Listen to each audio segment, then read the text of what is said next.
Hallelujah. Mbote.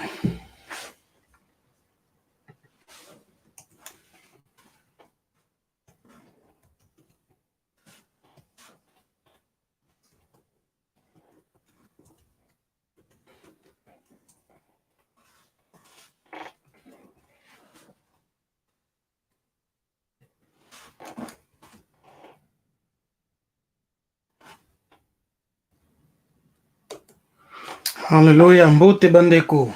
Mbote. Think you can all hear me? Yeah, welcome. As always, please like and share the video, for the YouTube algorithm. Yes, help us to be on the top. Yeah, so like and share for the YouTube algorithm.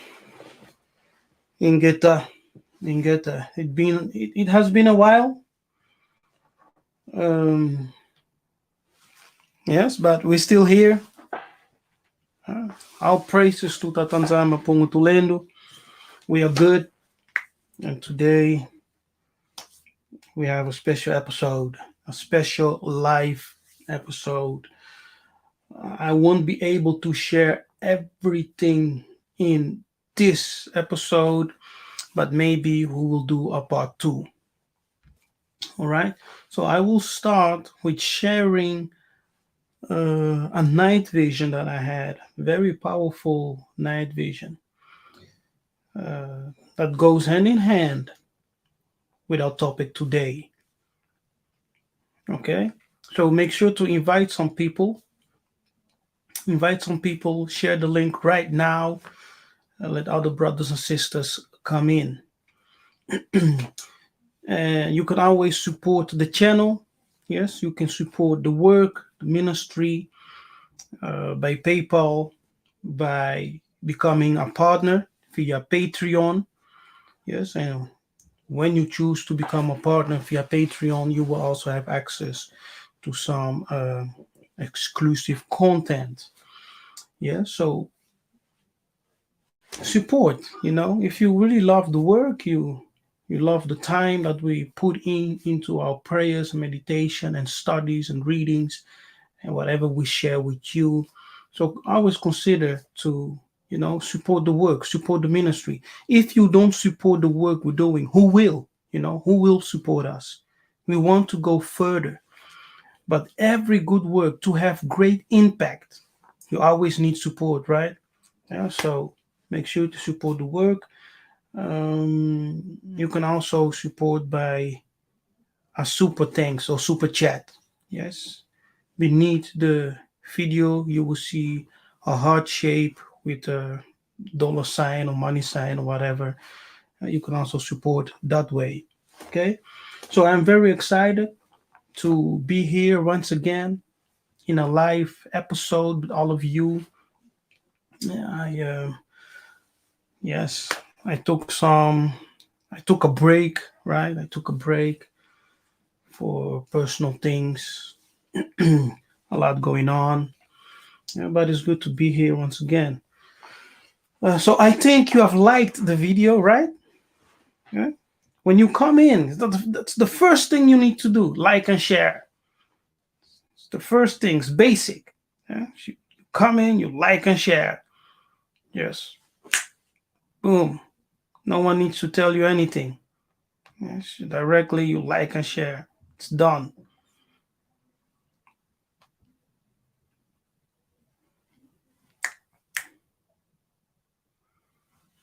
So I only see 9 thumbs up. Yeah? I have liked the video. We have 15 people here. Yes, 50 people are live right now in the chat room. Come on, like the video. If you hear, at least you can do is give it a thumbs up, right? Come on, people. Come on, family.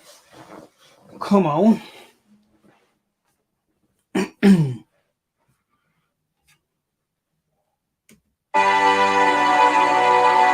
Salama Bena Zulu Bena Kulu.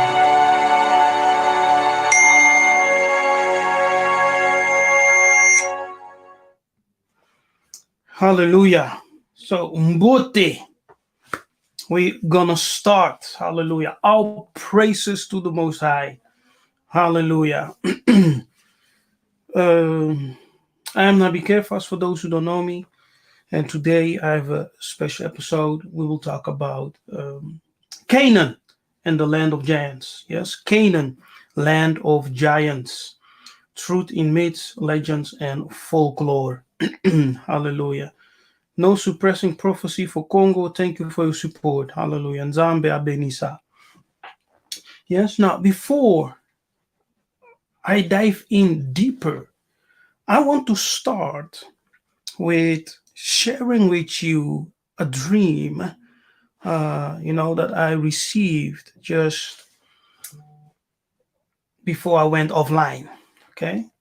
Before I went offline, it's like 3 or 4 weeks ago, I received this night vision. Yes. Listen very carefully. So, in this night vision, as I was laying on my bed, suddenly I saw meteorites, right, falling into the earth very hard. They were coming from the sky like balls of flame. Yes. And they were hitting the earth all over the place, but especially in the West.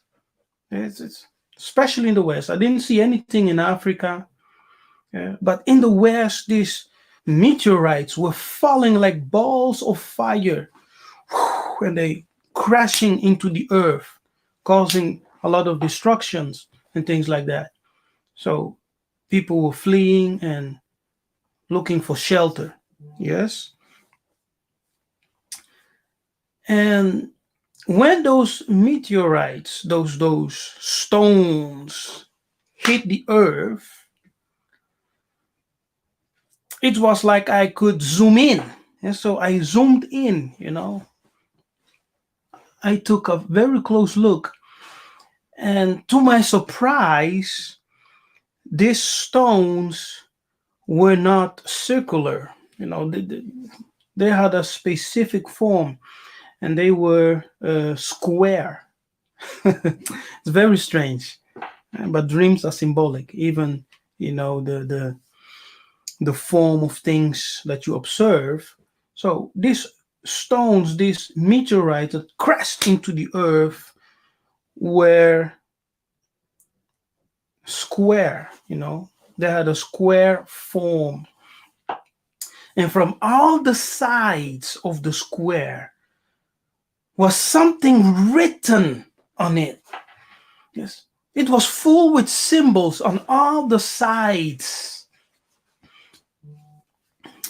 Hallelujah. Crazy. So when I zoomed in and I started examining um, the thing that was written on those square meteorites that crashed into the earth, I noticed that the symbols that were written on those meteorites, they were so familiar. Yes, they were so familiar with the ancient Mayan symbols. Yes, written symbols. So alike. And I wondered about it. I was like, wow, what is this? Why? I wondered about it. But listen, as this vision continued, this night vision, uh, when I noticed the text on those rocks, those stones, immediately giants began to pop up everywhere. Yes, just giants came out of the Vatican. Yes, they came out of caves. They came out of shelter places where they were hiding. Now, it's very strange. It can be spiritually, it can be physically, I don't know. But what I know is what I saw in this night vision. What struck me is that giants even came out of the hiding places which they were kept by the governments of the world, especially the governments of the West. Yes, like Britain and the United States of America. Yes, and the Vatican.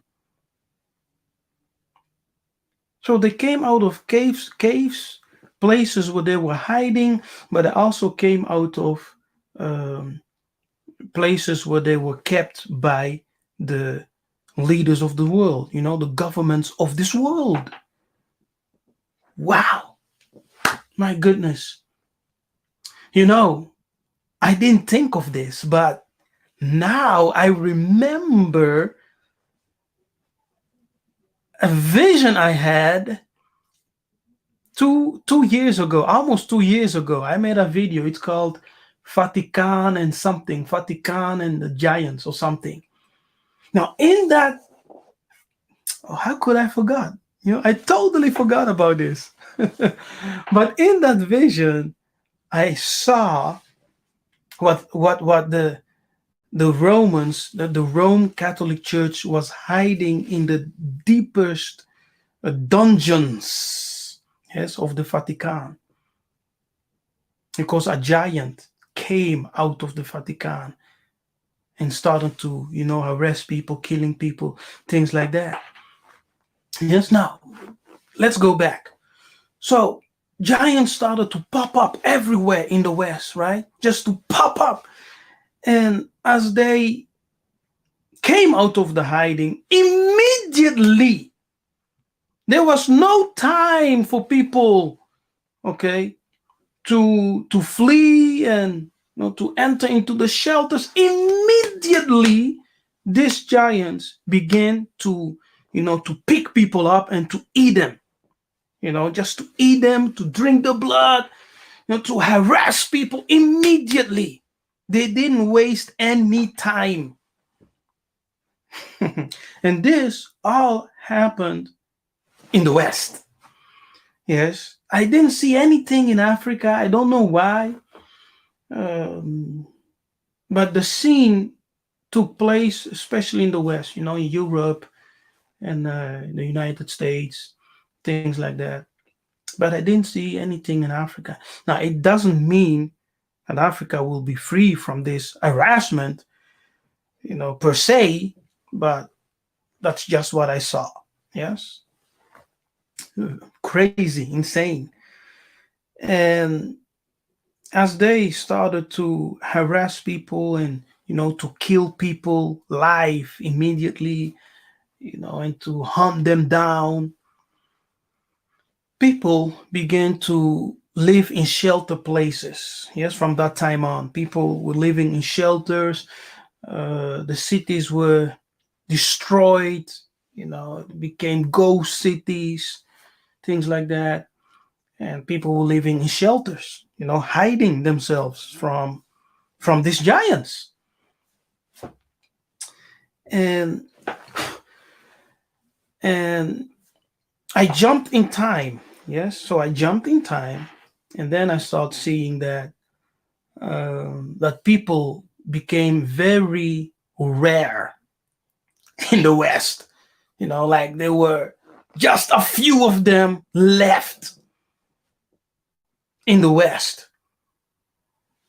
They became almost extinct, and those who survived were living in shelters. Yes, living in shelters. Now, what I found very odd is that, I don't, no, not odd, but a surprise, but also not really a big surprise, was the fact that in that night vision, some giants came out of the hiding places, which the Western governments, secret agencies, and the governments created for them. You understand? Now, this world, all information in this world is suppressed. The truth, let me say, the truth in this world is suppressed by the cabal, those who rule the world, the shadow government. Okay, they exist. We're not talking about a conspiracy or something. It's just a fact. The governments of today, yes, with the secret societies and the secret agencies, uh, they suppress a lot of truth. Okay, and all of them are lying to their people. All of them, all governments lie, because that is how Esau rules the world, through lies. Okay, so they will tell you giants have never existed. There are no proof of giants. They are the one. Yes, there is an organization called the Smithsonian. Yes, as soon as, yeah, archaeologists or just regular people, as soon as they dig up remains of giants or whatever, the Smithsonian will come and take it. Yes, and they will lock it up in their vaults. Yes, so you may think, come on, you may think that giants are just myths, it's just fantasy, etc. But it's it's a story of the ancient people. Yes, and as the ancient people tell these stories, they are not just conveying a myth. For them, it was a real thing. And if you believe in the Old Testament, you know one thing, that David fought against giants. Yes, you know that the Israelites fought against giants. So that is my vision, my night vision that I had concerning the meteorites that came from out of space, crashed into the earth everywhere in the West, all around the West in this world. And very strange, they had a form, they had what was it? A square form. Yes, they were squarish. And on each side was written with something that, that looks familiar to the Mayan script. Yes, to the Mayan symbols. Very strange. Oh, I forgot one thing. And as these giants were, coming out of the hidings, they were huge. They were huge, very tall and masculine. Okay, no joke. Yes, masculine, huge, humanoids, creatures. They looked human, but strangely they were bluish, bluish, greenish, something like that. Yeah, blue, greenish color. All right, very strange looking. And they started eating people. They wasted no time. As soon as they came out of the hiding, they started eating people, drinking the blood, harassing people, killing people, chasing them down, hunting them down, etc., etc. Yeah, man. So, yeah. Okay, now that's my the vision I had. Um, I don't say that that all the giants have that color, but it is just what I saw. Okay, because the giants, there were many races of giants. Yes, there were many races of giants, and I believe that between those different races of giants, They might also had different colors. Yes, pale, greenish, bluish. That's what I saw. Yes, greenish, bluish. All right, so Kembo. Now,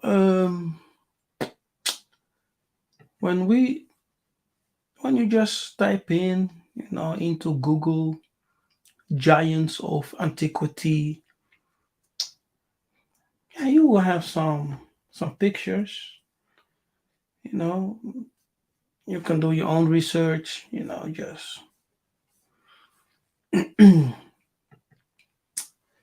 here, for example, on the walls of Egypt, you see a giant depicted over here. These are not children, okay? These are not children. It's just a giant person. Remember that one of our ancestors fought with a giant. Yes, Egyptian giant. Er bevindt zich niemand in je... Come on, man. Here we see the same thing, but here, you see something of a giant in Asia, in America, whatever. There's a lot of documents, a lot of things written in ancient times, but also in the modern time about giants. Are they just the subject of fiction? Did they exist?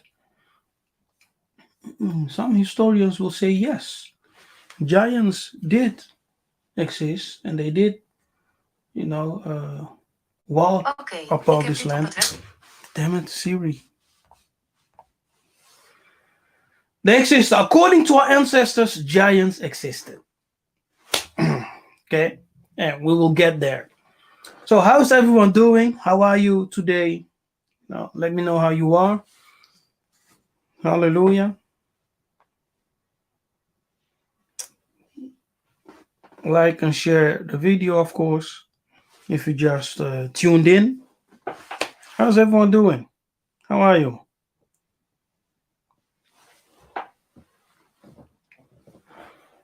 Who is here today? Who is here in this life? I see Alexander Kembu, Nata Tanzania Mazulu. No suppressing prophecy. Good to see you. April Hannon, Joey Ya. Hey, brother Twingo, how you doing, bro? Elder Baya Kembu, Nanzambia Pumutulendo. Frank, Bantu mother, Mbote to you. Hallelujah. The Bantu Exodus. How are you, brother? Hallelujah. Okay. So giants did exist according to the folklore of our people. When I say our people, I'm talking about the Bantu. Yes, the Bananzan, the Banan Zulu, Benakongo. In our folklore, giants are mentioned. But I'm going ahead of myself. Yeah, so you can do your own research. These are the pictures what you will see. If you type in ancient giants, of course, there are many more. Now, there's also this story about the giant of Kandahar. It's a very interesting story. It happened somewhere in 2007 or something, if I remember correctly. In 2007, as the Americans were in Afghanistan, a unit of a special force encountered this giant who was hiding in a cave. Yes, very strange. This giant was hiding in a cave, and as they approached the cave, yes, as they approached the cave, they saw human bones, all over the cave, human bones. So they wondered about it, like, wow, what is this? So as they approach, suddenly this pale giant with red hair, yes, and a double row of teeth, yeah, came out, just jumped out of the cave with this long spear, yeah, and immediately, um, he jumped up to kill them, and he started stabbing them, yeah, killing them. And the soldiers reacted. They started shooting the giant, pop, pop, pop, pop, pop, pop, pop, pop, pop. Shooting the giant, but the giant remained strong, and he just, continued stabbing and killing some of the fellow soldiers, until after, yeah, I don't know how long, the giants fell down dead. Yes. That's the story of the giant of Kandahar. You can verify it. There are some people who have done videos, and some people like L.A. Marzulli.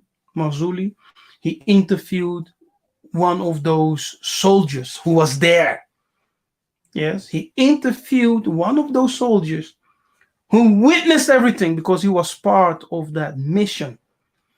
Yeah,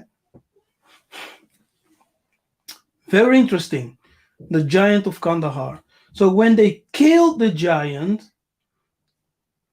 what America loves to do, they took the giant with them to the United States of America. Yes, for examinations and things like that, to detract DNA and try to remake the giants, or to use the DNA in some way. I don't know. It's anyway. They took the giant with them.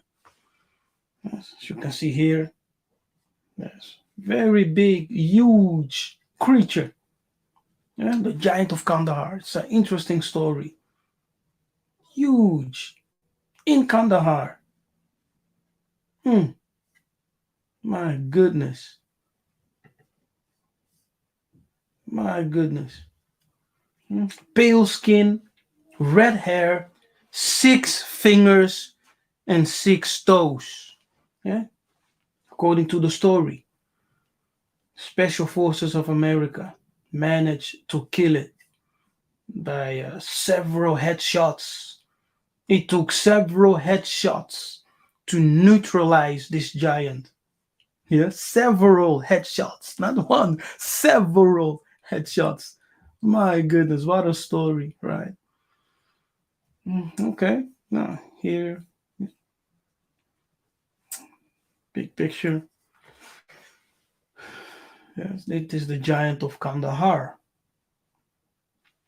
All right, now let me share a video. Um, Dit is a clip from, the History Channel. Yes, I do not own the rights to this video, but I will share this video just for your information and for educational purposes. Yes, once again, the disclaimer, I do not own the rights of this video. Okay, let's watch. Yes, let's go ahead and watch. Says that the sons of God came into the daughters of men. They created a hybrid offspring who are called the Nephilim, or the fallen ones. Goodness. They're referred to as the giants or the mighty ones, and some believe they were between 8 and 15 feet tall.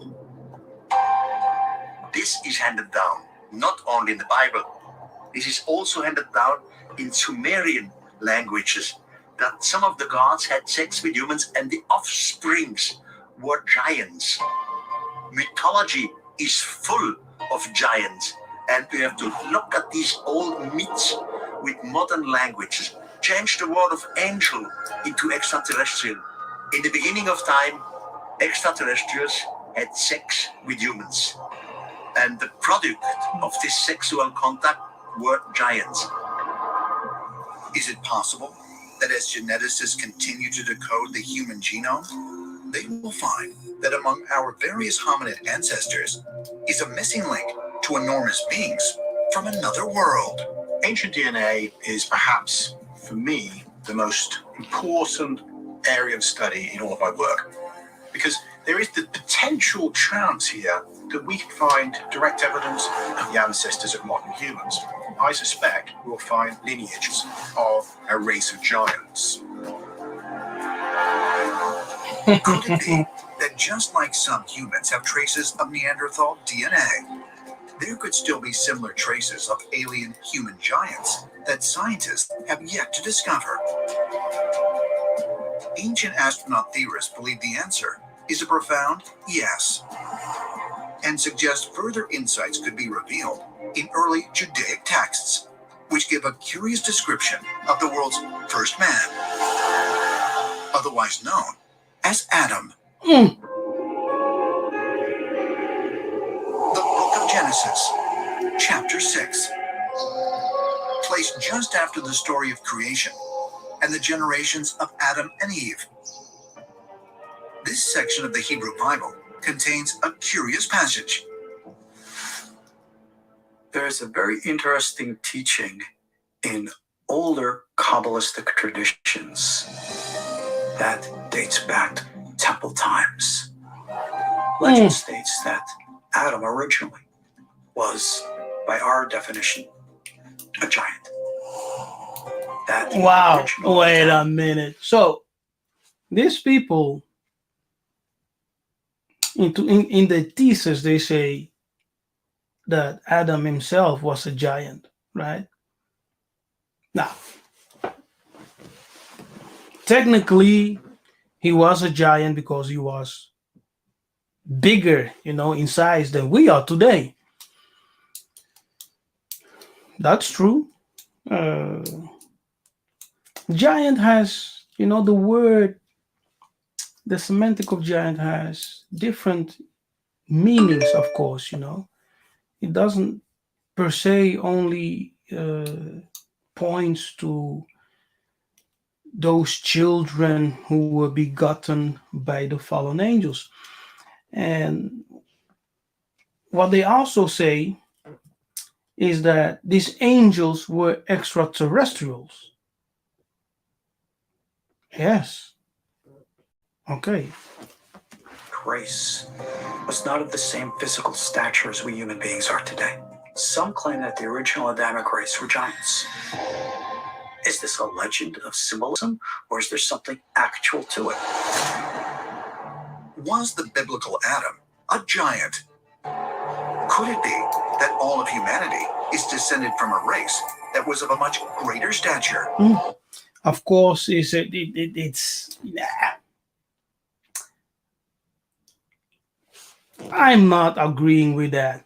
Yes, because the original Muntu was never of the fallen ones. Okay, the original Muntu was not a giant, a son or product of the fallen ones. No, that's not true. But they are going with this thesis, yes, and with this conclusion because they have giant DNA, in their blood. That's why. So they want to include the original man, the original king of the earth, Muntu, as a giant. in the to say that Adam himself was also of the fallen ones. No. And that there was a time on Earth when giants were prevalent and humans were the anomaly. Humans were the anomaly. Really? Humans were the anomaly? When we look at the modern evolutionary cycle for human beings, it's still put on the shoulders of Darwinistic views. So anything that steps outside of those viewpoints is usually greatly challenged. Mainstream science has had a very hard time wrapping their head around the idea that there could have been a lost race, part extraterrestrial, part human. In mythology, the giants were a fact, they did exist. What we are missing are the bones of giants. From time to time, anthropologists found some big bones, but then other anthropologists contradicted it. But definitely giants did exist in the past, and they were the result of a mixture between extraterrestrials and humans.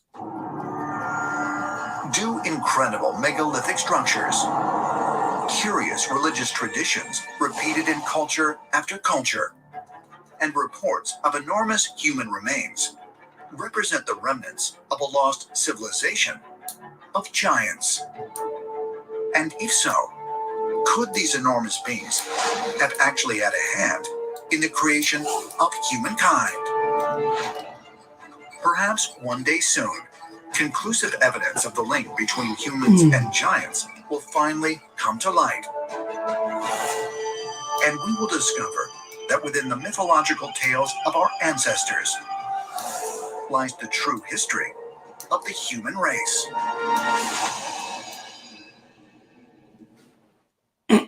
You see? Yeah? So they are telling you here that the humans today, especially them, the Europeans, right? The Caucasians, they believe that they have giant DNA in their blood, in their manga. We don't have that. We are Muntu. Yes, we are Muntu. We don't have giant DNA. Adam, Mahungu, the original Muntu, yes, the first ancestor, he was not a giant. That is to say, a child of the fallen ones. All right. Now, I have another video here, but I don't think that I will share it because it will take another 5 minutes. I'm impatient right now. And you can go ahead and watch it yourself. Okay? Ancient aliens, mythical giants of alien origin. Yes? That's the title. So you can go and watch it for yourself or not. It's up to you.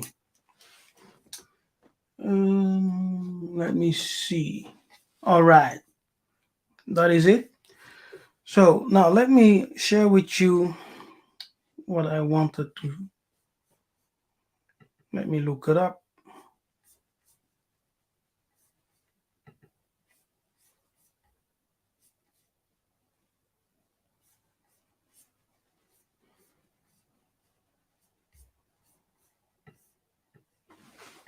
Oh, come on. Okay.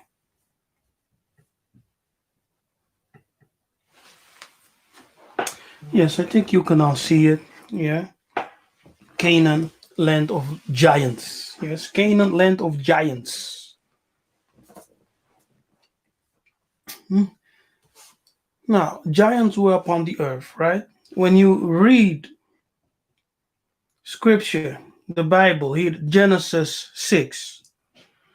When you read Genesis 6, verse 4, from the Septuagint, it says, now the giants were upon the earth in those days. Yes, that's a specific time. Ik weet niet waar dat is. Hello. A specific era. Yeah? In those days. What days? The days of Noah, the days of, of ancient times. The day before the flood. The days of the first world. Yeah. Giants were upon the earth in those days.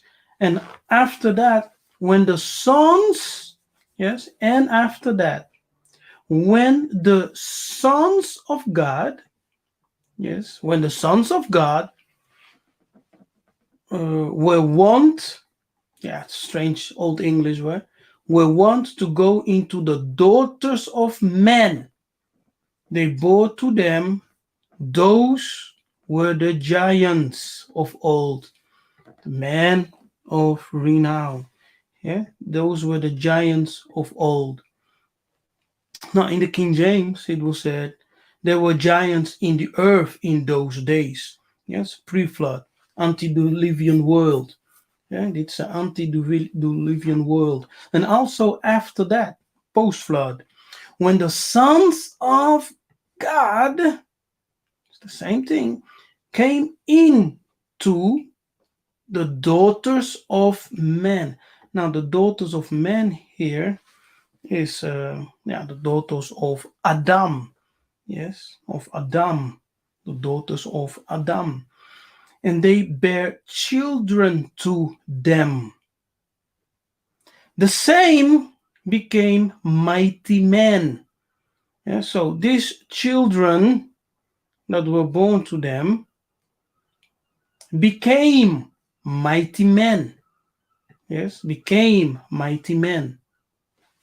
So to become is a process, right? It's a process of growth, developing, etc. So they became mighty men, men which were of old, aeons past, men of renown, which is great reputation, and heroes. Yes, men of great reputation and heroes.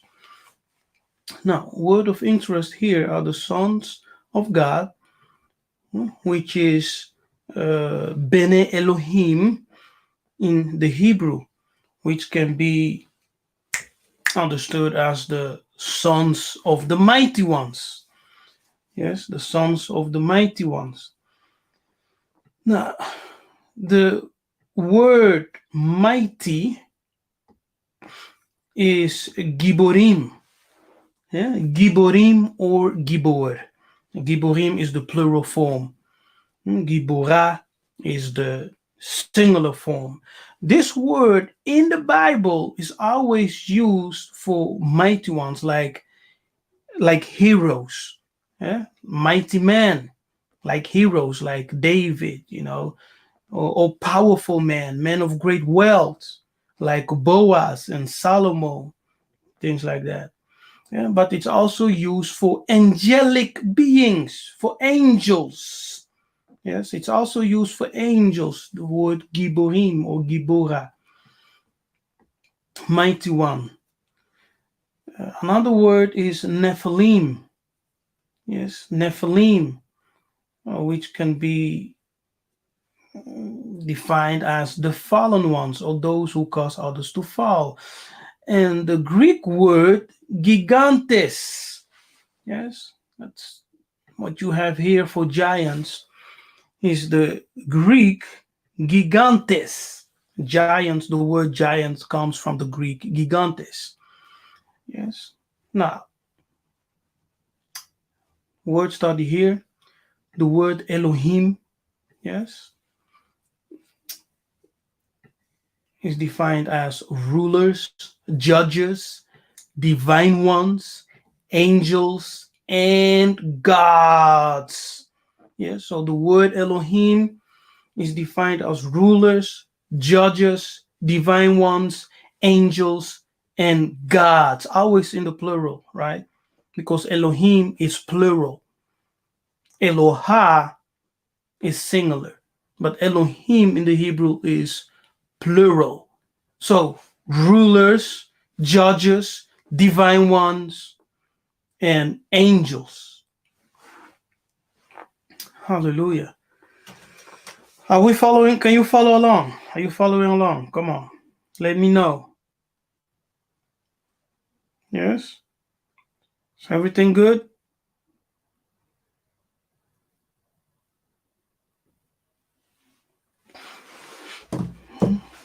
Yes? Can you follow along?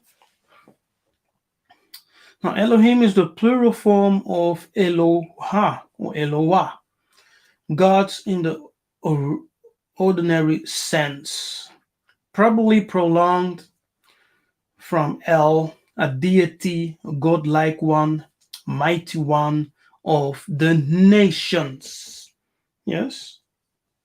Mighty one of the nations. Very important.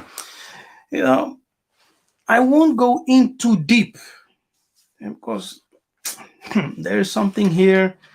Now we can go very deep, but it will take a lot of time. So I'm just hitting the surface, I'm just hitting the surface. Maybe in a setting of a seminar, if you are like it, I can go much deeper because I just want to show you something, based on the vision that I had, etc. Okay. Yeah, so outline of biblical use: mighty men of rank, mighty heroes, angels, God, false gods, demons, imaginations, etc. Now, this here, oh, goodness. Okay, now this is from the book of Yashar. Okay, this is from the book of Yashar. It reads, and their judges and rulers went to the daughters of men and took their wives by force. My goodness. Okay, now let's read it again. And their judges and rulers went to the daughters of men and took their wives by force from their husbands according to their choice.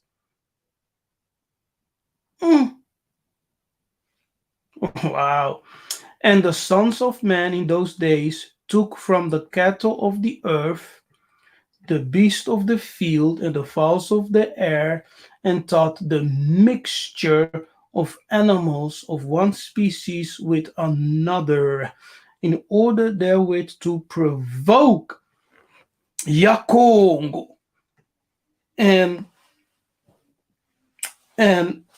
God, which is Elohim, and Elohim Zambi ang pungtulendo, or the creator, saw the whole earth, and it was corrupted, for all flesh had corrupted its ways upon the earth, all men and all animals.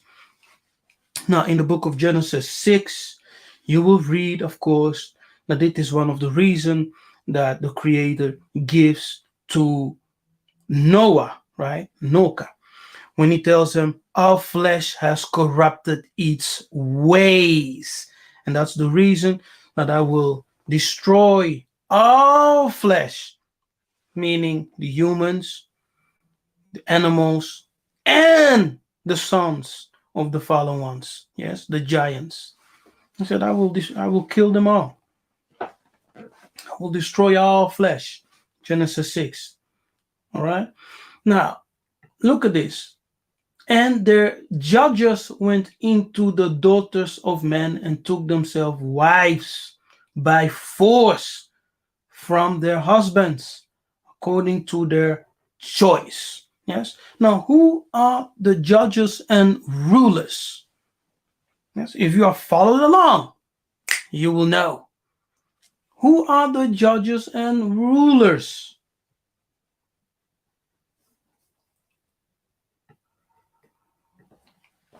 Let me give you a hint. Yes, it's there. Deity, godlike one, mighty ones of the nations. Who are the judges and rulers it's referring to here? Yes, who are those? Here in red. Who are the judges and rulers? Okay, I see you haven't paid any attention. See, they are the Elohim. You see that? The Elohim. Now, the Elohim can refer to rulers, judges, divine ones, angels, and gods. Yes?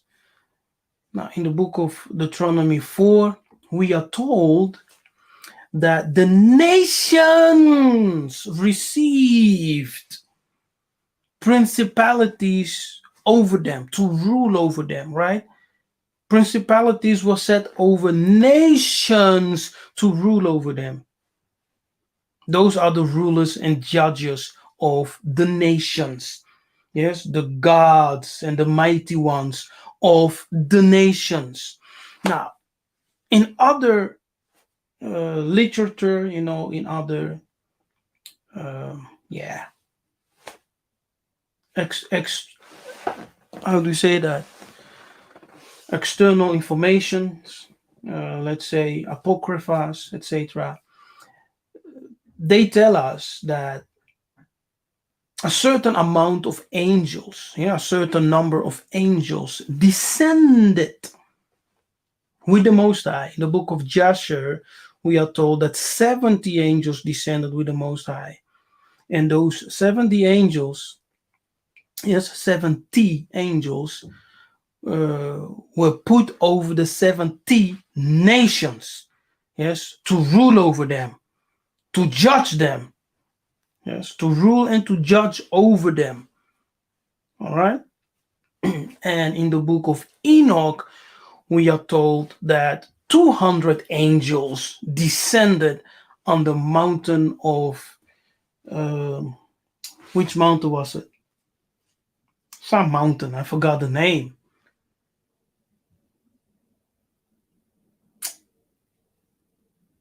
Yeah, they descended on a certain mountain.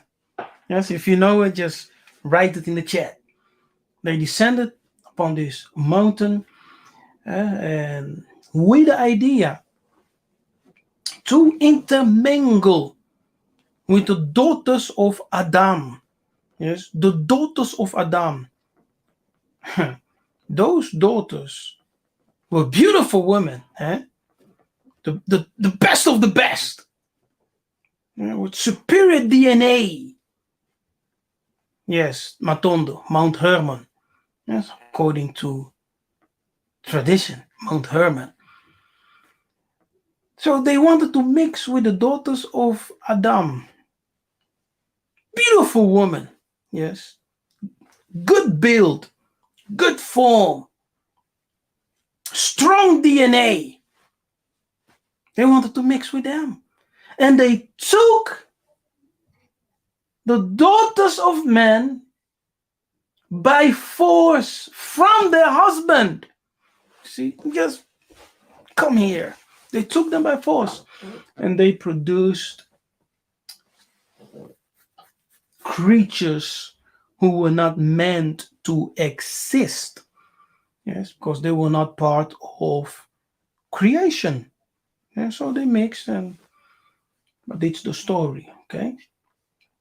So the Bene Elohim, sons of the gods, you can read this in the book of Yashar, chapter 4:18. The Bene Elohim, the sons of gods, were judges and rulers who were appointed over the Bene Adam.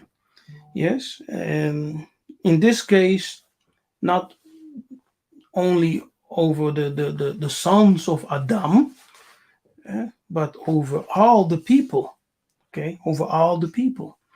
And the word Adam is a generic term for human being. Yes, for human beings, for all the people who lived at that time. Yes, at that time, those celestial beings were appointed to, to rule and judge them. But as they were living with human beings, interacting with human beings, and seeing those beautiful black women all the time, they were like, let's do some business. So they came up with this plan to produce their own offsprings.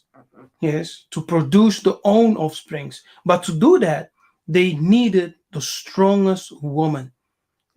So they took any woman by their choice, by force from the husband, and started to, reproduce, to crossbreed with these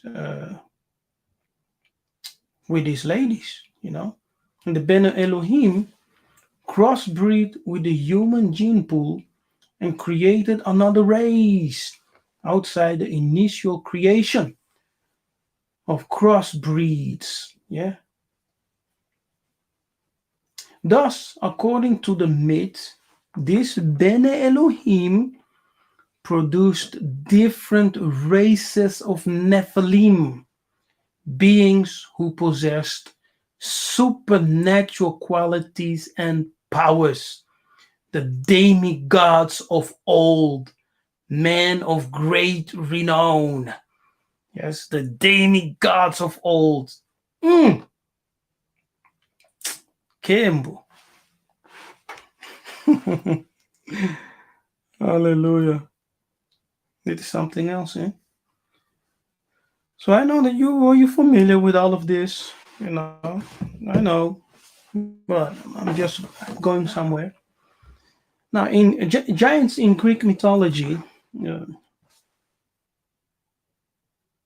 what is this? Okay, let's just read. Poseidon. Oh, it was. I forgot to put on the picture here. It goes with a picture. I forgot to put it in. Okay, let me skip that. In Greek and Roman mythology, yes, in Greek and Roman mythology, the giants, also called gigantes, singular giga or gigas. So your gigabyte comes from the giants, were a race of great strength and aggression, though not necessarily of great size. Yes, now, yes, according to the Greek mythology, they were known for the gigantomachy, their battle with the Olympian gods. According to Hesiod, the giants were the offspring of Gaia, which is the earth, born from the blood that fell when Uranus, the sky, was castrated by his titan son Cronus. Now, the titans were also creatures, giant creatures. Archaic and classical representations show gigantes as man-sized hoplites, heavily armed ancient Greek foot soldiers. Yeah? So giants in almost every myth and legend were always a race of warriors. Yes, warriors, always. Now, the Greek archaic and classical representation shows gigantes as man-sized hoplites, heavily armed ancient Greek foot soldiers, fully human in form. Now, okay, later representations after 380 BC shows gigantes with snakes for legs. Okay. In later traditions, the gigantes were often confused with other opponents of the Olympians, particularly the Titans, like I said, who are also a giant creatures. An earlier generation of large and powerful children of Gaia and Uranus. Now, Gaia being the earth, Uranus being heaven. Yes, Gaia, earth, Uranus, heaven. Now, you have the Titans, who are an older race of giants than the Gigantes, but both of them are children produced by the union of Gaia and Uranus, so the earth and the heaven. So we can say the daughters of man, earth, right? And the Bene Elohim, celestial beings from heaven. It's the same thing. The vanquished giants were said to be buried under volcanoes and to be the cause of volcanic eruptions and earthquakes. Okay, it comes from Wiki. Now let's go further. Let's continue. And here, and Cush begat Nimrod. He, Nimrod, began to be a mighty one, which is the word Gibor, right?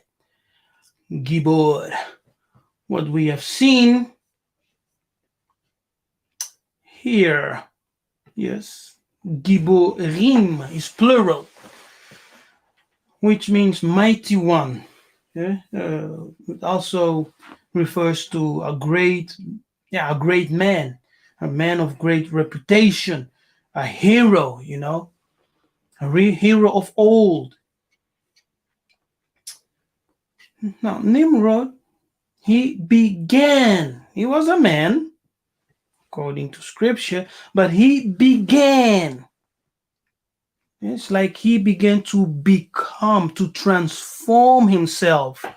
Yes, he began to transform himself to become a mighty one. Yes, he began to become a mighty one, or he became a mighty one in the sense and interpretation of becoming great, in reputation, becoming great among the children of men, or he started something to manipulate and change his DNA. Yes, one of those. Okay. But anyway, he began to be a mighty one, to become a mighty one on the earth. Yes, and he became a mighty hunter. Now, giants were great hunters, they were great warriors. Okay? They were great hunters, great warriors, and in their traditions, some consider them heroes. Now, whatever. But to be a hero, you did not have to be a giant per se, because David is also called a gibor, a hero, a man of great power, a man of great reputation. Yes, a man with a spiritual gift or spiritual power. David was also called a gibor. Yes, and Boaz was also called a gibor, etc. But that's a story for another time. So he became a mighty hunter. Yes, a hero of great reputation. Yes, a hero. Now, let's look into this word hero. Hero, a person who is admired, praised for his courage, a champion. Yeah, like Hercules became, a hero, right? A son of Zeus. Man of reputation in mythology and folklore, a person of superhuman qualities and often of semi-divine origin. Now look at this. In mythology, yes, in mythology and folklore, a person of superhuman qualities and often of semi-divine origin. Now that's why I said,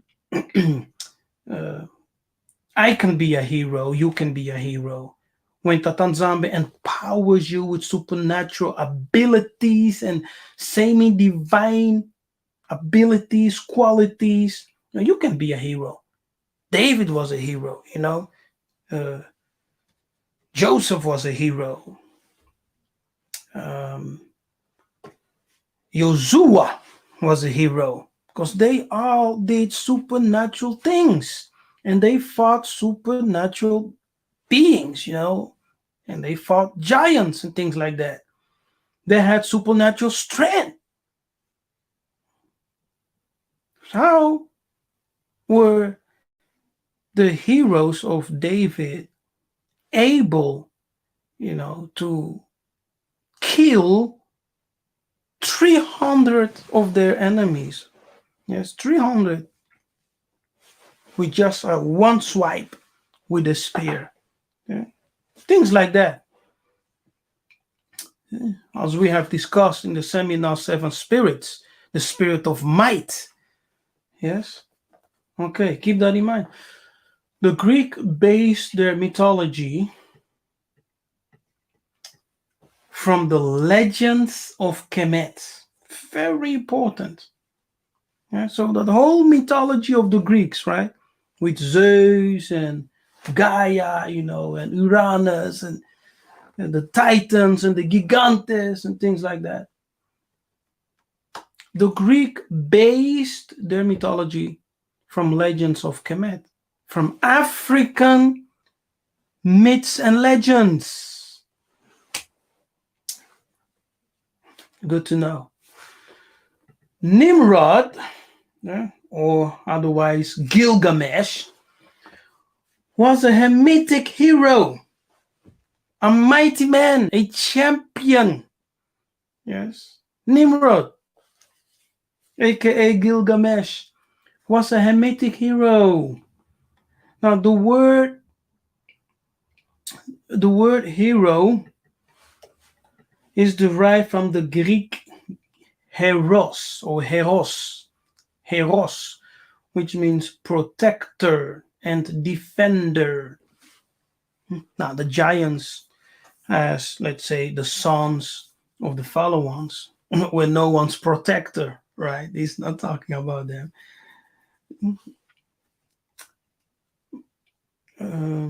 But people like David, people like Joshua, people like Samson, all had supernatural powers. Our ancestors, they had supernatural powers. They were considered our heroes, and they fought against giants. They killed giants. They destroyed giants, and they were our protectors. Okay, so the word hero is derived from the Greek heros, which means protector, defender, and from the Latin hero, which means demigod, man of supernatural strength and courage. And the Greek name Herodes or Herod comes from heros. It comes from the Greek heros, and that from the Latin hero. Now, Yiseka'yah, yes, Canaan, the land of Canaan, land of giant people. In the book of Numbers 13, we read the following from verse 32. And they brought up an evil report of the land, which they had searched unto the children of Israel, saying, the land through which we have gone through to search it is a land that eateth up. Pay attention to this word, that eateth up what? Pay attention to this word, inhabitants. Yes, it's a land that eats up the inhabitants thereof. And all the people that we saw, yes, all the people there that we saw in it are men of great stature. So they were huge, And there we saw the giants, the sons of Anak. Yes, the giants, gigantes, right, in the Greek, Nephilim in the Hebrew. Yes, the giants, the sons of Anak, which come of the giants. Yes, gigantes, Nephilim in the Hebrew. And we were in our own sight as grasshoppers. Just imagine, how tall and huge they had to be. And so we were in their sight. Now, important to note here, we are told that it's a land that eats up the inhabitants. Yes. So these giants were eating up the inhabitants of the land. Yes, we're also told that these are people of great stature. And we are told, third, that the giants are here the sons of Anak. Now, Anak means long-necked ones. Yes, long-necked one. Tall man. A race of early giants in scripture. Yes. Now, most races of giants, most races of the giants were man-eaters and blood drinkers. You can say, yeah, vampires, the idea of vampires comes from them. Yes, so, and the idea of zombies, cannibals, all came from them. Cannibalism came from them. Most races of giants were man eaters. They eat human flesh and they drink human blood.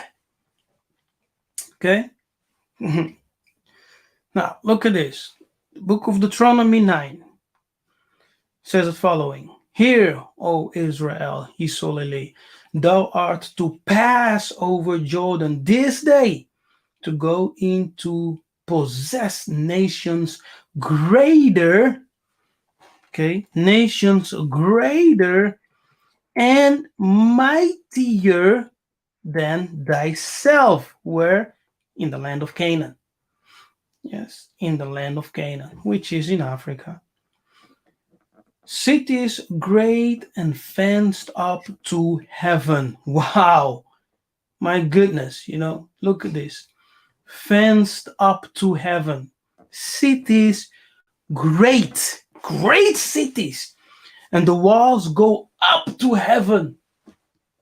My goodness, just imagine that, right? Standing before a wall, looking up, and it goes up and up and up and up. So tall, so high, yeah, fenced up to heaven. A people, yes, a people great and tall. Here, yes, people great and tall. The children of the Anakims. Wow. Children of the Anakims, whom thou knowest. So, so our ancients, Bakoko, the ancient ones, they knew about the giants in the land. It's here, whom thou knowest. You know about them. Yes, you know about them. You have information about them. You are told about them. They are in the land. Yes, the sons of the Anakims. So we were not just fighting against humans, the Zebusites, the Hittites, the Zuzimites. No, we were not just fighting humans when we came to possess the land, when our ancestors came to possess the land. We were also fighting the sons of the Anakim. Yes, the sons of the giants. And those giants had nations. Yes, they had their own nations. With the kings, and rulers and judges and etc. The princes, they had nations. There existed a nations of giants. Yes, greater and mightier than our ancestors were at that time. Cities great and fenced up to heaven. A people great and tall. The children of the Anakims, whom thou knowest, and of whom thou hast heard. Yeah, so you know about them. You have heard about them. And then this statement that follows, yes, this confronting statement, who can stand? Who is able to stand before the children of Anak.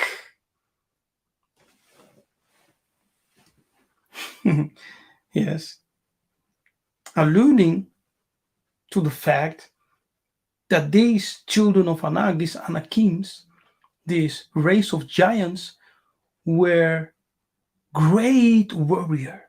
Yes, respected warriors, feared warriors. And in the book of Yashar, you can read about the war, yes, that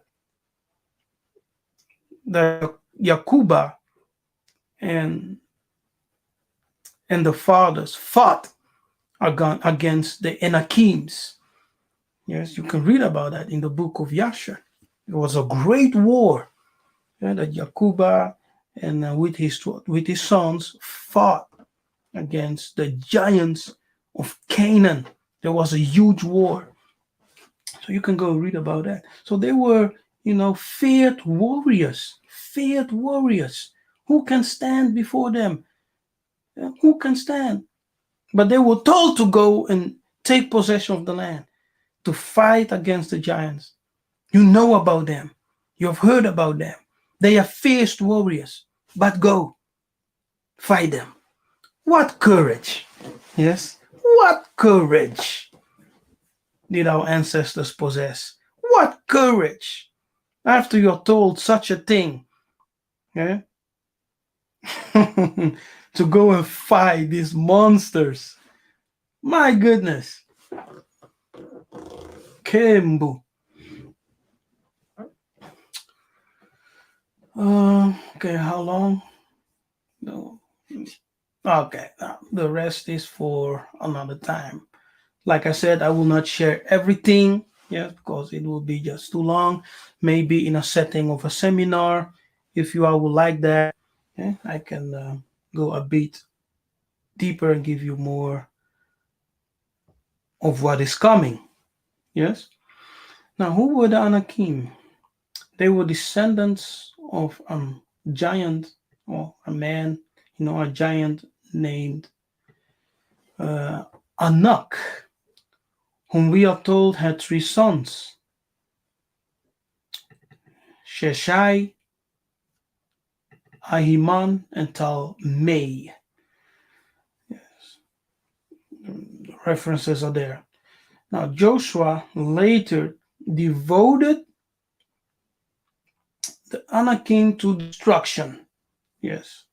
Only leaving them in Gaza, Gath, and Ashdod, according to the reference.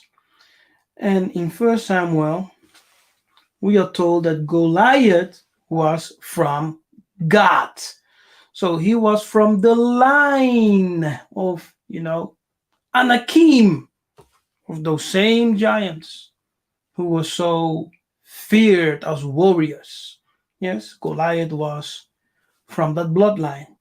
Because even though Joshua devoted his whole life to defeating the Anakim, now, some of them, were still living in the day of David. And Goliath was one of those giants with his four brothers. Yes. Leading us to conclude he was a descendant of Anak. Yes. Caleb is said to have driven out the Anakim from Hebron, yes, a city that was formerly called Kiryat Arba, named after Arba, who was the greatest man among the Anakim.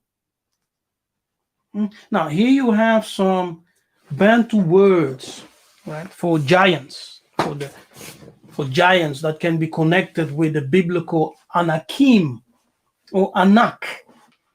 Yes, in Luya, we have the word Ma'ani. Yes, Ma'ani. Ma is a prefix to denote plurality. Yes, so you can say Ani, Ma'ani, the Anakim. And we have the Swahili word Mazani. Yeah, once again, the Ma is a prefix to denote plurality. Yes, Mazani. And the Zulu word, the Zulu, we have the word Izimi. Yes, Izimi. Now, if there are some Bantu people here who speak Swahili and Zulu, or someone from the Luya in Kenya, please confirm. Yes, please confirm. Matondo, thank you. Asante sana.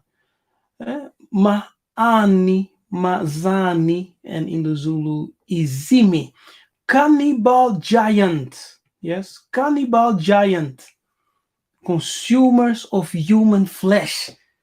That's the Izimi from the Zulu. Yes, Izimi. It doesn't only refers to giants, but a cannibal giant, right? A cannibalistic giant. Now, we say cannibal, but it's actually human-eating giants, because they don't eat each other per se, but it's a human-eating giant, a giant who consumes human flesh and human blood. Okay, now look at this. Oh, look at this. Look at this. We all, all among Bantu tribes, we have traditions, folklore, stories, myths of giants. Yes, it's everywhere. If you haven't heard anything about this and you are from one of the Bantu tribes on the continent, just ask one of your elders.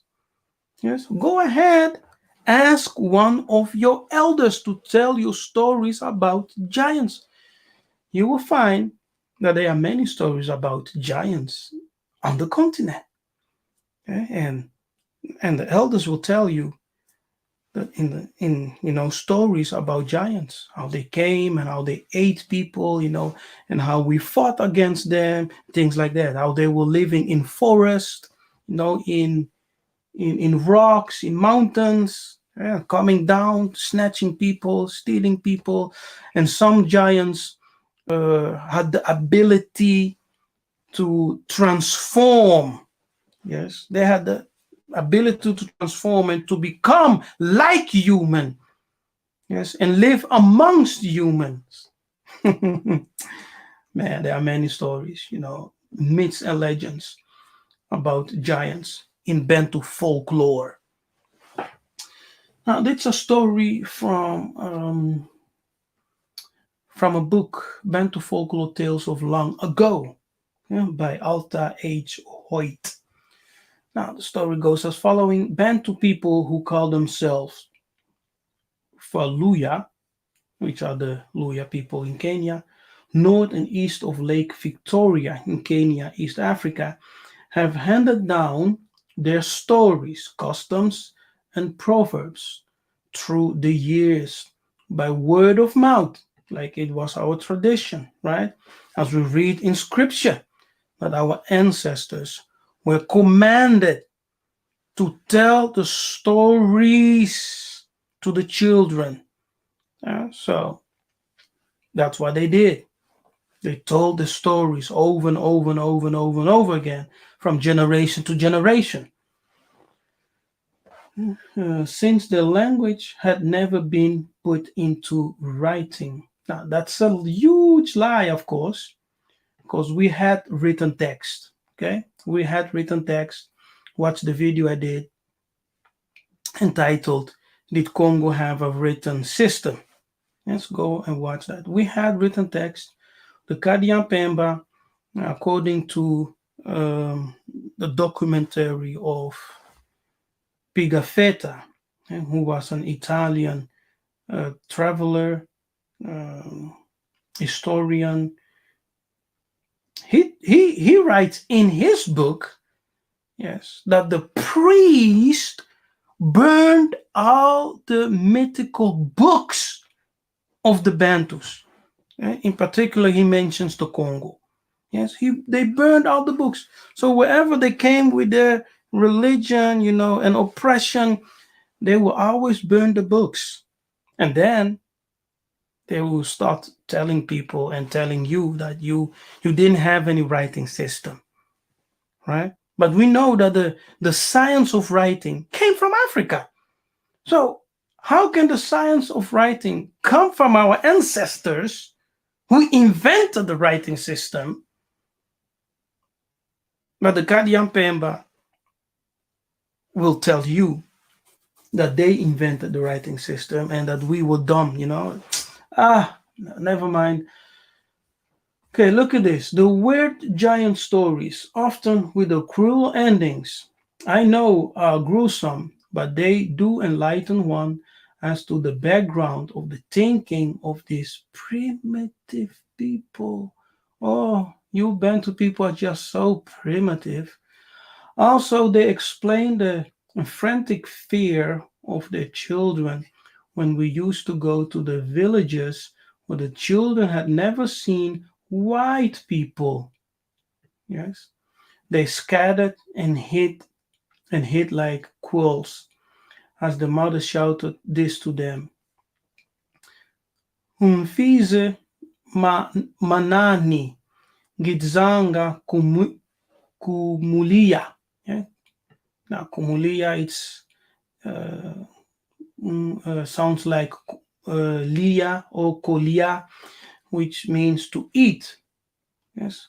Later we learned they were saying to the children, hide yourself, the giants are coming to eat you. The giants are coming to eat you. And there were giants who were pale skinned, like you have seen, right? With the giant of Kandahar, pale skin, like Mundele Kadian Pemba, pale skin. So as the children saw these white people, as the writer states, they fled. They were scared. And as they were scared, the mother shouted after them, go hide yourself, the giants will come to eat you. Hide yourself. Now, the fact that they were cannibal tribes within a few hundred miles of the Bantu people seems to be the background for the firm belief they had in the real existence of living giants and goblins. See? So according to the stories, the folklore, the stories of our ancestors, giants did exist. Yes, and they had a lot of confrontations with giants. Where? In the land of Canaan. In the land of Canaan. Yes.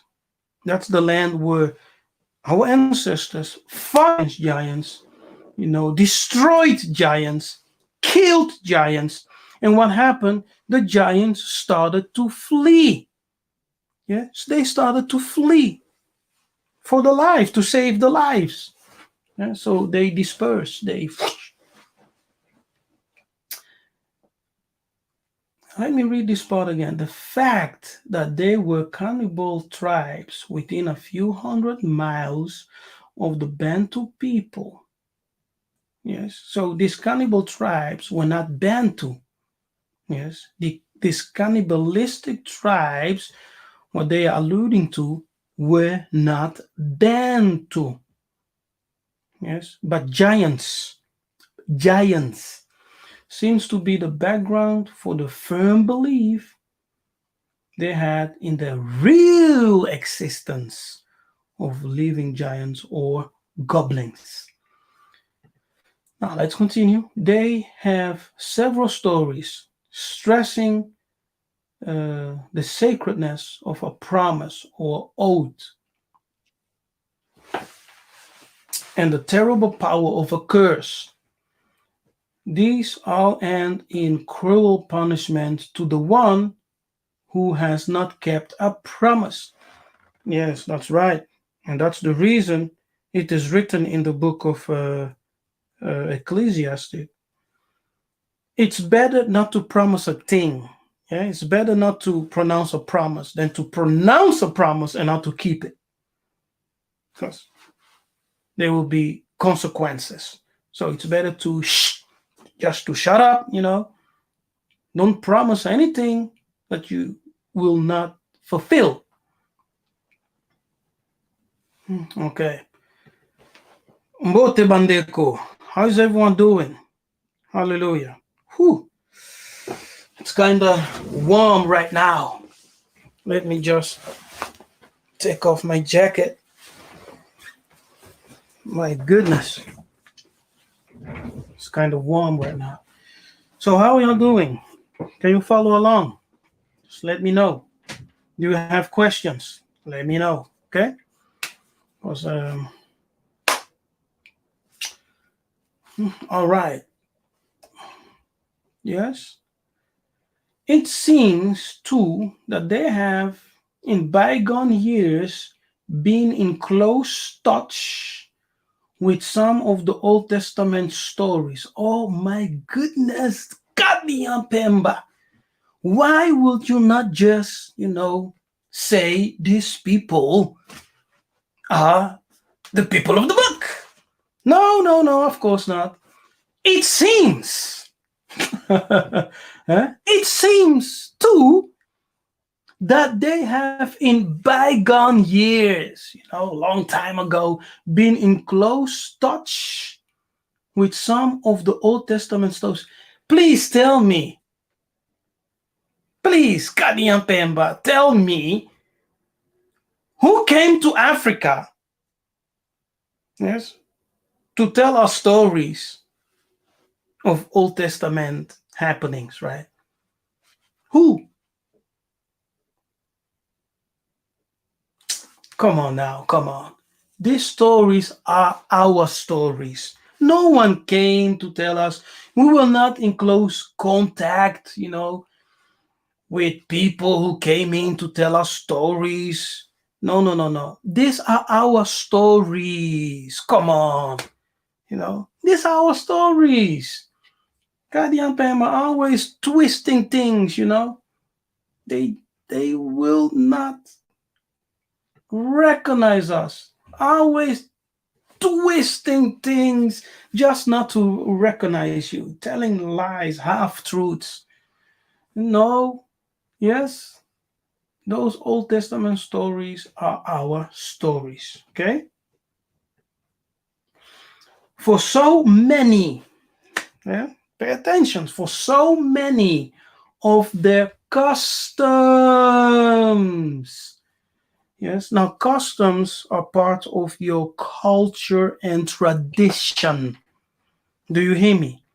Yes, customs are an intrinsic part of your culture and traditions. Oh, I wish someone hears me. Do you hear what I'm saying? You who are in the live chat, watching live right now, you are so quiet in the chat. I don't understand it. Why are you so quiet in the chat? No one. Yes, Alexander said something. When we read in the book of Giants, it talks about what Yiseka'yah is talking about. Ingeta Kembu. Okay. And for so many of their customs, now custom deals with a people's culture and traditions. You see? So it's in our culture and what? Traditions. And this writer says, for many of the customs are similar to Jewish laws. Oh, what? Let me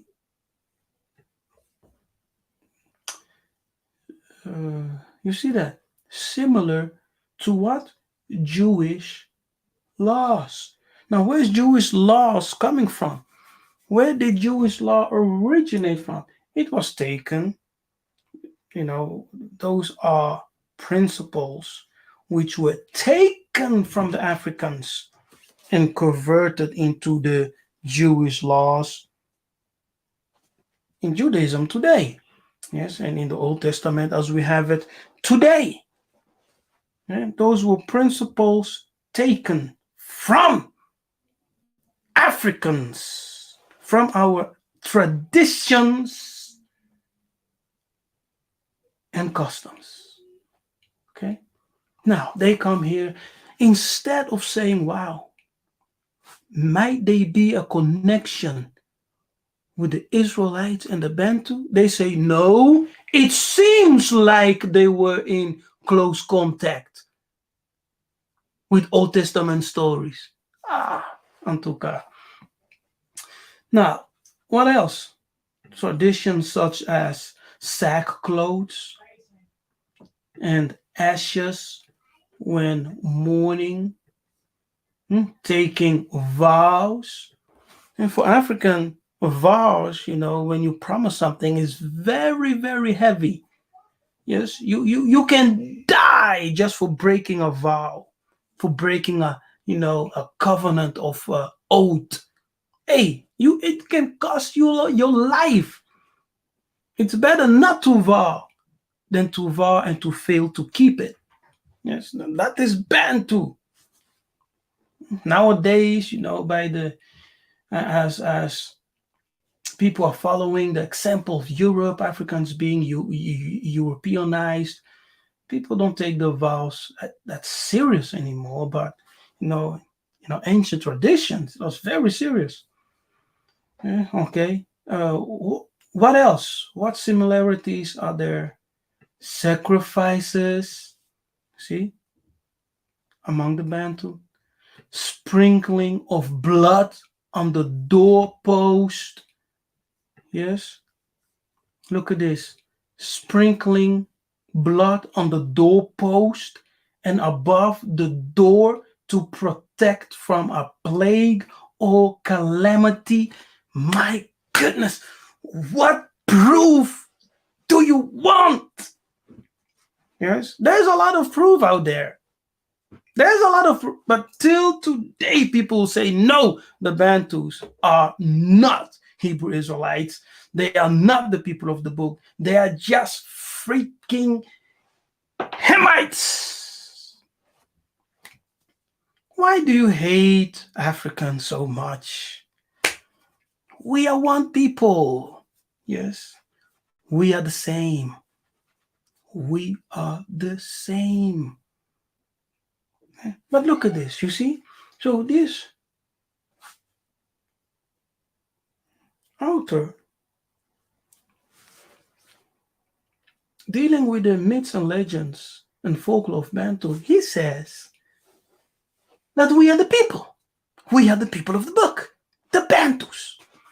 Yes? Now, let's continue. I have at least 6 stories. At least. Now, I will just share one of them. Okay? Because I have all of them here. I will just share this story. I have at least 6 stories which are very similar at the end, based on the story of the Israelites crossing the Red Sea. Now, there's a story as this writer. He spent years among the Bantu, yes, in Kenya, just interviewing the elders, hearing the stories, listening to the stories, writing it down. He spent years among the Bantu. And one of the stories which he heard and wrote down was the story about the ancestors crossing a river, a sea, which he connects with the ancient Israelite crossing the Red Sea. In every one, someone is running away from cruel enemies, taking the cattle and property along. The leader, on arriving at the river or lake or big water, stretch out his arm or staff, shouting, "Waters of my fathers!" Wow, it's Powerful statement as he shouts, "Waters of my father, Mazeabankulu." Yes, waters of my fathers, divide and stand up on the right side and on the left. This leader and the cattle and family go across, and the giants, yeah, look at this, and the giants or enemies get there just too late, and the water is flowing again. But as they shout across, "How did you get across the water?" He, the leader, replies, "I will make the waters divide for you to cross so you can come over." So he divides the water again, tells them to come on over, and giants being a bit dense on the hero commands. What the heck's this? Okay, and the hero commands the waters. The hero, being the leader, commands the waters to come together again, and the enemy perished. Yes. So he tells them, "Hey, come on, man! I will open the water for you." And as they came, he commanded the waters to return, and the enemies, the giants, perish. Yes, the giants perished in the sea. Incredible. The person or thing or animal that we call giant. Yes, now look at this. Person, thing, animal. It's very interesting. Person, thing, animal. Um,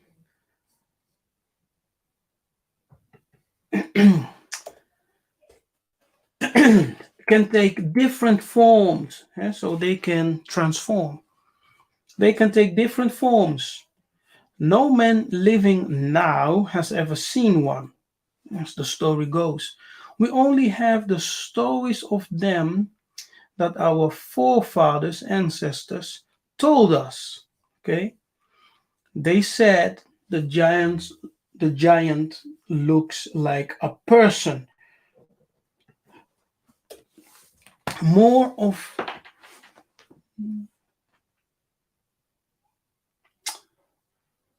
okay, strange sentence. The giants looks like a person, more of them than like an animal, and is much larger than an ordinary person.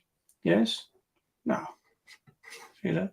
Much larger than an ordinary person, and some of them have tails. Ooh, my goodness! Some of them have tails. The chief of the giants has two. The chief of the giants has two or three mouths. So he can eat more. Yeah. So he can eat more.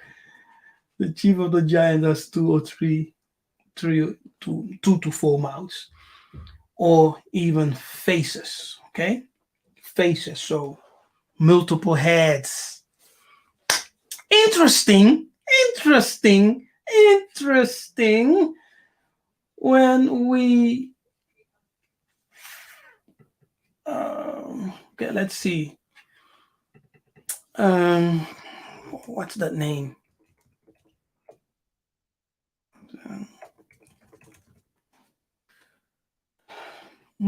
Jack and the Giant.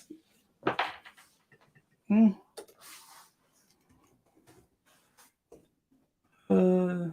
All right. Yes, Jack and the Giant. Yes. Look at this. This is so crazy. Now, in this movie, Jack and the Giant Slayer, or Jack the Giant Slayer, the leader of the giant has two mouths, saying that he has two heads, right? The lead has two heads. Interesting, right? Interesting. So it corresponds with the story of our ancestors. Yes, that the leaders of the giants used to have multiple heads, multiple teeth, yes, multiple eyes. So as you can see, just my goodness. Mm. Kadia. Bimba. My goodness. Look here. The chief of the giants has two, three, or four mouths, or let's say faces. Sometimes all facing the front. Okay, so like this, what you can see here. Yes. Sometimes all facing the front. Mm.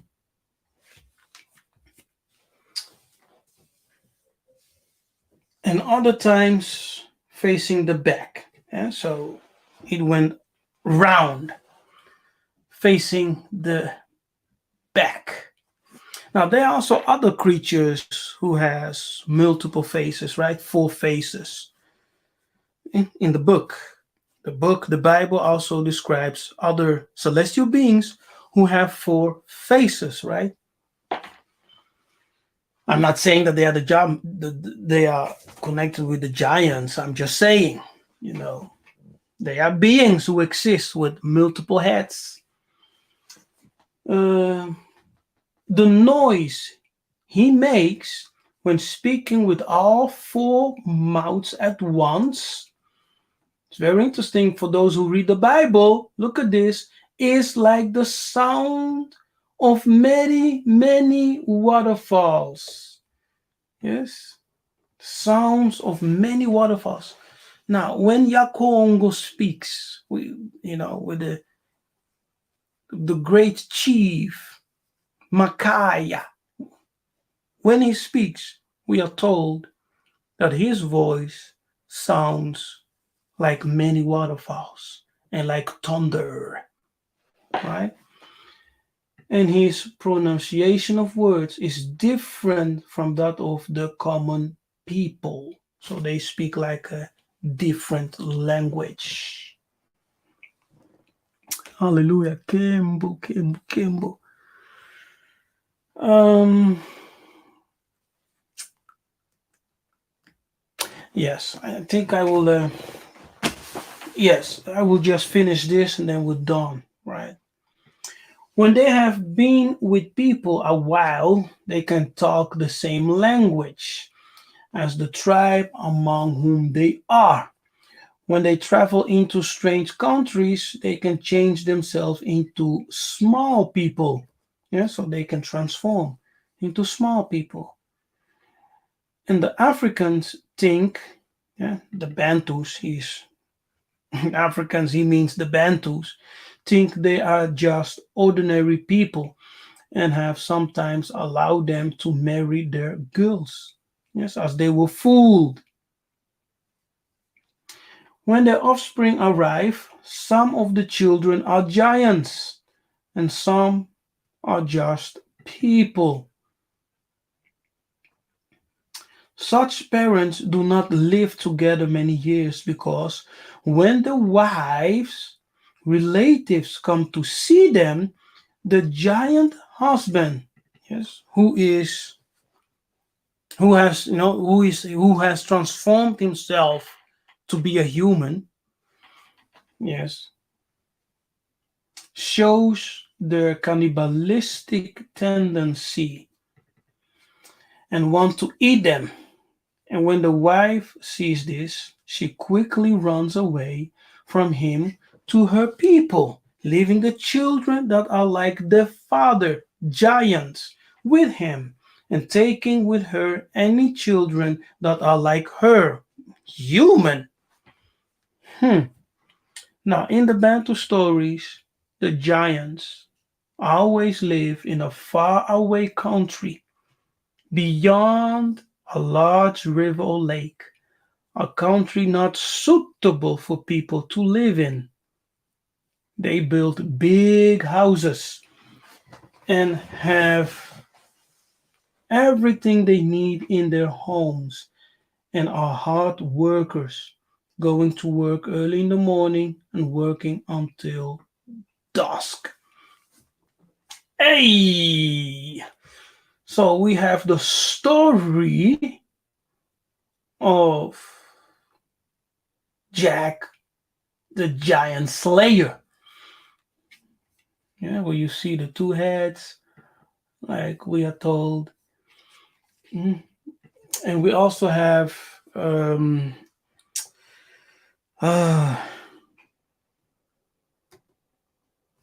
what is it?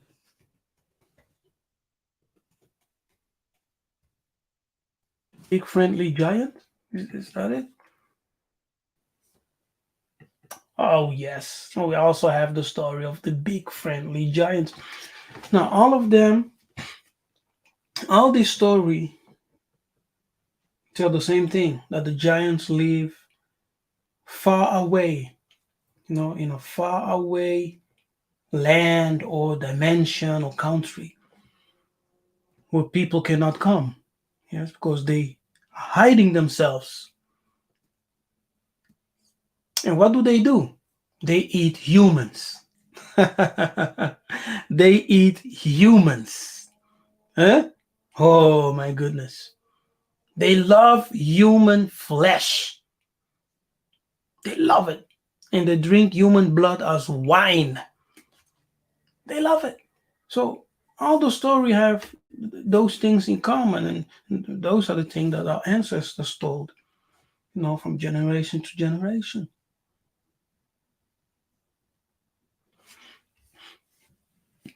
Again, very often in the stories, the Linani, which are the giants, is like an animal.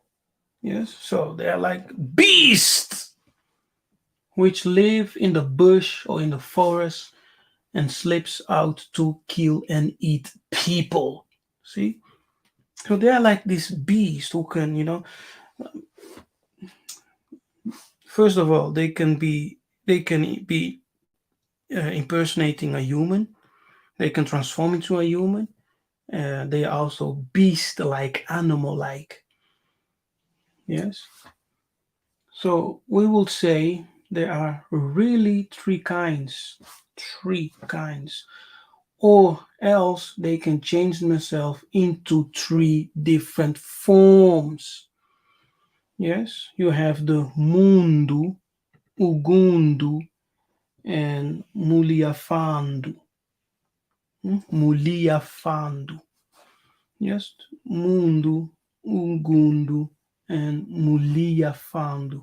Mundu means just a giant. I think that uh, Luya language. Mundu means just a giant person who lives with the people.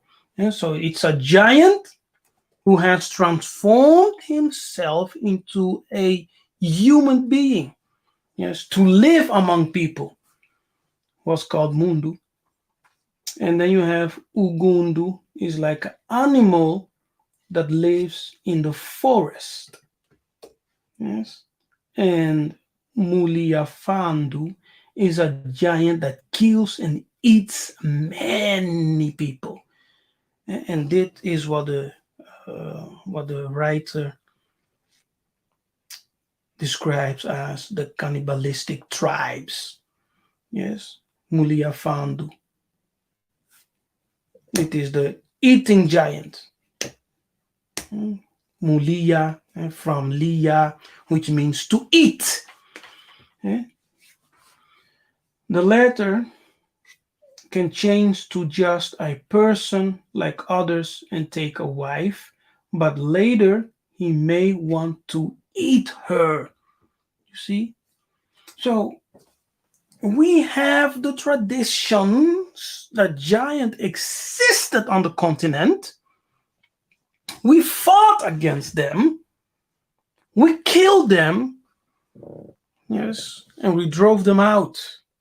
We drove them out. But when they were amongst us on the continent, They were killing people, they were eating people, they were hunting people. They had the ability to transform into human beings, to mingle themselves amongst humans, and to even fool people by marrying their daughters, and etc. They had different appearances. Yes, some were animal-like, like beasts, living in the forest, living in mountains, living far away from human beings, in countries not suitable for people, regular people to live in, etc. Hallelujah. Crazy, huh? My goodness. Kembo Tanzambia Manzulu. King Funkia Kuyisa. I'm Nabi Kefas. Thank you for watching. And may Tatanzambe bless you. Tatanzambe keep you. May he shine his face upon you and be gracious unto you, give you his peace, his salama, and increase you in all your activities, in all your work, in all your businesses, whatever you do. Matondo, thank you for watching. Don't forget to like and subscribe, right? If you have not subscribed to the channel, please subscribe, support the channel. You can also support the channel by becoming a partner via Patreon, and you will have access to extra content. Yes, when I finish this up, I will also share the PDF on Patreon for all my partners, so you can download to have my notes. Yes, it's not just my notes. You can download it on Patreon later. You can also support the channel via YouTube, via a super chat or super thanks or whatever. You can always support the channel. Thank you for being part of this live episode. I hope you learned something. Yes. Yes, I really do hope you learned something, because of course I'm not able to share everything, because we will be sitting here for like 3 hours, right?